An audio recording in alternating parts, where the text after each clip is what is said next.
નમસ્કાર મિત્રો, ફરી એકવાર તમારું સ્વાગત છે અમારી આ યુટ્યુબ ચેનલમાં. તો મિત્રો, આજે આપણે વિડીયોમાં ગુજરાત માધ્યમિક અને ઉચ્ચતર માધ્યમિક શિક્ષણ બોર્ડ ગાંધીનગર દ્વારા જે ધોરણ 10નું સામાજિક વિજ્ઞાનનું પેપર લેવાયું છે એનું આપણે સંપૂર્ણ સોલ્યુશન જોવાના છીએ. પ્રશ્ન બેંક 1 રહેશે, એટલે કે સામાજિક વિજ્ઞાનનું પ્રશ્ન બેંક 1 રહેવાનું છે. જુલાઈ 2024, તારીખ છે મિત્રો 29/7/2024, ધોરણ છે 10, સમાવિષ્ટ પ્રકરણ છે 1, 2 અને 3, 1, 2, 8 અને 15. તો આટલા પ્રકરણ છે અને સાહિત્ય તમારે પેપર સોલ્યુશન જોવાનું રહેશે. અને જો તમે મિત્રો ચેનલને સબસ્ક્રાઈબ ન કરી હોય તો સબસ્ક્રાઈબ કરી લેજો અને બેલ આઇકન પણ દબાવી દેજો. જલ્દીના જલ્દી 30,000 સબસ્ક્રાઈબર કરી ગયો. તો સર, આપણે હવે જોઈ લઈએ સાહિત્ય સોલ્યુશન. સાંસ્કૃતિક વિવિધતાઓના પ્રશંસા કરે છે અને ભારતમાં સાહિત્યિક વારસાને સ્થાન જાણશે. તો નીચે આપેલા પ્રશ્નોના માગ્યા મુજબ જવાબ લખો, દરેકનો 1 ગુણ. તો યોગ્ય જોડકા જોડો, કોઈ પણ 2 જોડવાના છે. આપણે બધા જોડી દઈશું, બાકી તમારે કરવાના રહેશે. બાકી આપણે તમારે સાહિત્ય કરશો તો તમારે પ્રેક્ટિસ પણ સારી એવી થઈ જશે અને તમારું સોલ્યુશન પણ સાહિત્ય કરી શકશો. તો આપણે જોઈએ તો વોઠાનો મેળો. તો વોઠાનો મેળો છે, પછી ડાંગ દરબારનો મેળો છે, પછી મુનસર તળાવ છે, રુદ્ર મહાલય છે, શંકરાચાર્યની શારદા પીઠ છે. શું છે? વોઠાનો મેળો, ડાંગ દરબારનો મેળો, મુનસર તળાવ, રુદ્ર મહાલય અને શંકરાચાર્યની શારદા પીઠ.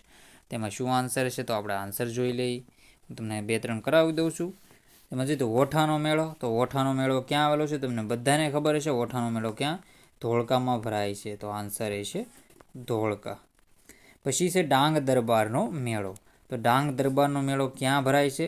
તો ડાંગ દરબારનો મેળો ભરાય છે આહવામાં ભરાય છે. ક્યાં? આહવામાં ભરાય છે. ડાંગ જિલ્લાનું આહવા છે, મુખ્ય મથક છે, ત્યાં ભરાય છે. પછી છે મુનસર તળાવ. તો મુનસર તળાવ ક્યાં આવેલું છે? તો મુનસર તળાવ આવેલું છે વિરમ ગામમાં આવેલું છે. ક્યાં આવેલું છે? મુનસર તળાવ છે વિરમ ગામમાં આવેલું છે. પછી છે રુદ્ર મહાલય. તો રુદ્ર મહાલય ક્યાં આવેલો છે? તો રુદ્ર મહાલય છે આવેલો છે સિદ્ધપુરમાં આવેલો છે. નીચે આપેલું છે, હું તમને પછી એમાં કરી દઈએ. શંકરાચાર્યની શારદા પીઠ એ દ્વારકામાં આવેલી છે. આપણે તમને સીધું લખી દઉં. આ છે ક્યાં આવેલું છે? સિદ્ધપુરમાં. સિદ્ધપુર ને આ દ્વારકામાં આવેલ છે. તો આવી રીતે સાહિત્યના જોડી લેવાનું રહેશે. પોઝ કરીને મિત્રો સાહિત્ય આને તમે જોડી લેજો. બાકી આગળના ક્વેશ્ચન છે મીરા દાતાર. તો અહીંયા આપણે જોડી દઈએ સીધું. હવે રુદ્ર મહાલય છે ક્યાં આવેલું છે? સિદ્ધપુરમાં આવેલો છે. પછી છે શારદા પીઠ ક્યાં આવેલી છે? દ્વારકામાં આવેલ છે. પછી છે બાકી આગળનું જોઈએ તો મીરા દાતાર. તો મીરા દાતાર છે ઉનાવામાં આવેલ છે. ક્યાં આવેલ છે? ઉનાવામાં આવેલ છે. અને ભવનાથનો મેળો ક્યાં ભરાય છે? તો ભવનાથનો મેળો આપણે જોઈ લઈએ એ ક્યાં ભરાય છે? જૂનાગઢમાં ભરાય છે. જૂનાગઢમાં ભવનાથનો મેળો ભરાય છે. અને નેગ્રીટો તો હફસી પ્રજા. તો શું થશે? નેગ્રીટો તો હફસી પ્રજા. તો સાહિત્ય આવી રીતે તમારે સોલ્યુશન જોઈ લેવાનું રહેશે. સાહિત્ય સોલ્યુશન જોઈ લેવું. આગળના ક્વેશ્ચન જોઈ લે. હવે અહીંયા આપણે વિભાગવાળા જોડકાવાળા જોડી દીધા. પુસ્તકમાંથી પણ બેઠા મળી જશે. નીચેના પ્રશ્નોના 1-2 વાક્ય શબ્દોમાં જવાબ લખો, કોઈ પણ 2. તો 2 ગુણના ક્વેશ્ચન રહેશે. પ્રાચીન ભારતનું પ્રથમ યંત્ર કોને ગણવામાં આવે છે? તો નીચેના પ્રશ્નોના 1-2 શબ્દોમાં જવાબ લખવાના છે. પ્રાચીન ભારતનું પ્રથમ યંત્ર કોને ગણવામાં આવે છે? તો એમાં આપણો આન્સર રહેશે પ્રાચીન ભારતનું પ્રથમ યંત્ર કુંભારનો ચાકડો ગણવામાં આવે છે. કુંભારનો ચાકડો. તો આવી રીતે આન્સર રહેશે. પછી છે પ્રાચીન ભારતમાં ચામડામાંથી બનાવવામાં આવતી કોઈ પણ 4 વસ્તુના નામ લખો. તો એ કઈ વસ્તુ છે? તો આપણે એમાં આન્સર રહેશે ઢોલ, નગારા, તબલા. શું છે? ઢોલ, નગારા, તબલા.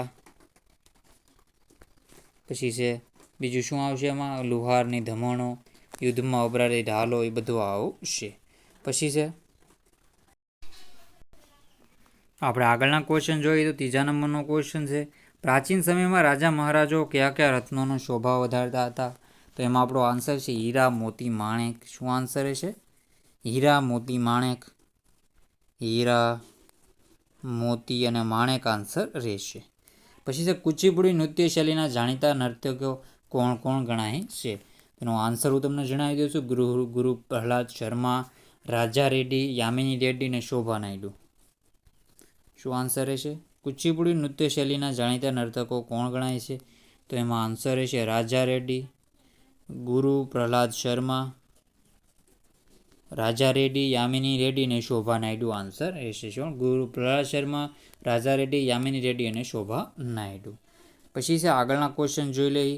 કયા નૃત્યમાં સ્ત્રીઓ ચૂડીદાર પાયજામો અને ઉપર ઘેરવાળું વસ્ત્ર પહેરે છે? તેમાં આપણો આન્સર રહેશે કથક નૃત્ય. કયું?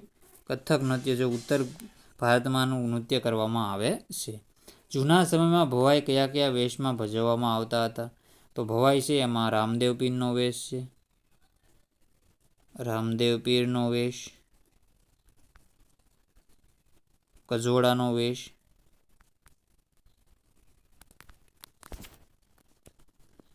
તો આપણો આન્સર રહેશે કજોડાનો વેશ, રામદેવ પીરનો વેશ.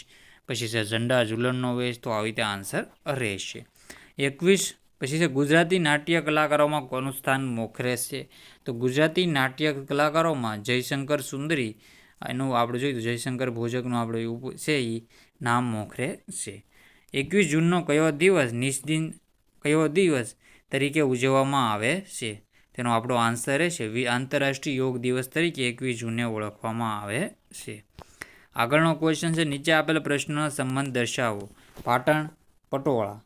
તો જામનગર, તો બાંધણી. પછી છે સર્વ સુલભ સંસાધન. તો સર્વ સુલભ સંસાધન તો ઓક્સિજન, તો એકલ સંસાધન તો ક્રાયોલાઇટ.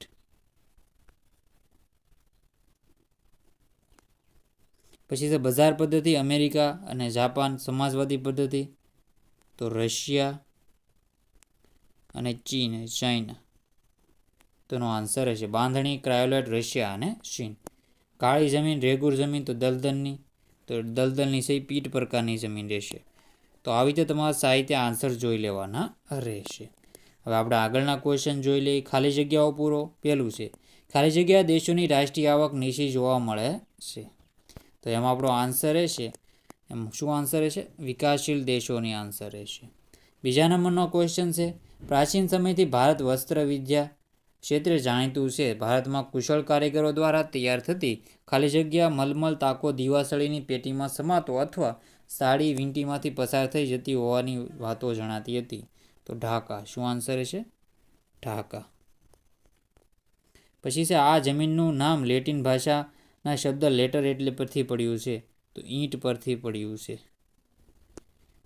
તો લાલ રંગની હોય છે, તો આનો આન્સર ઈંટ રહેશે. તો સાહિત્ય આવી રીતે જોઈ લેવાનું રહેશે. પછી છે પ્રાચીન કાળમાં હિન્દુઓ આર્ય કહેવાતા. તેઓ મુખ્ય વસ્તી જે પ્રદેશમાંથી તે પ્રદેશને નામ અપાયું તો આર્યાવર્ત. શું? આર્યાવર્ત. તો આવી રીતે આન્સર તમારો પ્રથમ પ્રકરણનો પ્રશ્ન છે સાહિત્ય જોઈ લેવું. પછી છે અમે સંગીતના 7 મુખ્ય સ્વરો છે ઓળખવાના છે ને આપણે સંગીતભાઈ તાનારીરી. તો આગળના ક્વેશ્ચન છે મિત્રો, આ બધા ક્વેશ્ચનો આપણે તો અલગ પાડવાના છે. આપણે આગળના ક્વેશ્ચનો છે બીજા ભાગ આવશે પાર્ટ, એમાં આપણે જોવાના છીએ. તો સાહિત્ય એ તમારે જોઈ લેવાનું રહેશે. તો આપણે બધા પિક્ચરો છે ને બધું સાહિત્ય તમારે જોવાનું રહેશે. તો મિત્રો વિડીયોનો એન્ડ કરીએ છીએ. જય હિન્દ, જય ભારત.